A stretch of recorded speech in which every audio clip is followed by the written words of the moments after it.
ଆମ ଗୋଟେ ତ୍ରୈତୀୟ ଉପନିଷଦ ଅଛି ବୁଝିଲା। ସେଠି ତାଙ୍କ ଗୁରୁ ତାଙ୍କ ଶିଷ୍ୟକୁ ଟିଚିଂ ଦେଲା ବେଳେ ଗୋଟେ ଶ୍ଲୋକ କହିଥିଲେ, ସ୍ୱାଧ୍ୟାୟନ ମା ପ୍ରମାଦ।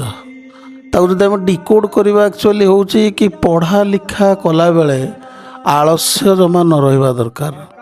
ତା ମାନେ ହେଲା ଏଜ୍ ଯାହା ବି ହେଉ, ଆପଣଙ୍କର ଜେଣ୍ଡର ଯାହା ବି ହେଉ, ସୋସିଆଲ ଷ୍ଟାଟସ୍ ଯାହା ବି ହେଉ, ପଢ଼ା ଲେଖା ଆଉ କିଛି ଶିଖିବା ଯେମିତି ଜାରି ରହିବା ଦରକାର।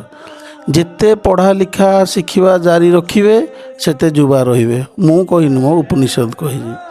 ଆଚ୍ଛା, ଯଦି ଏ କଥାଟା ଆପଣଙ୍କର କୌଣସି ଫରେନ୍ ଏଜୁକେସନ୍ର ଫିଲୋସଫର୍ସ କହିଥାନ୍ତେ, ଲାଇକ୍ ସକ୍ରେଟିସ୍ ହେଲେ, ପ୍ଲାଟୋ ହେଲେ, ପାଇଗେଟ୍ ହେଲା, ରୁଷୋ, ଆପଣଙ୍କର ମଣ୍ଟେଶ୍ୱରୀ, ଏଇମାନେ ଯଦି କହିଥାନ୍ତେ ତାଙ୍କ କଥାଟା ବହୁତ ଉଚ୍ଚାରେ ଯାଇକି ରହିଥାନ୍ତା। କିନ୍ତୁ ଉପନିଷଦରେ ଲେଖା ହେଇଛି ତ, ତେଣୁ ଯଦି ଏ କଥାକୁ ଆମେ ଡିକୋଡ୍ କରୁଛେ ତାହେଲେ ଆମେ କ'ଣ ହେବା କହିଲେ? ସନାତନୀ ଅନ୍ଧବିଶ୍ୱାସୀ।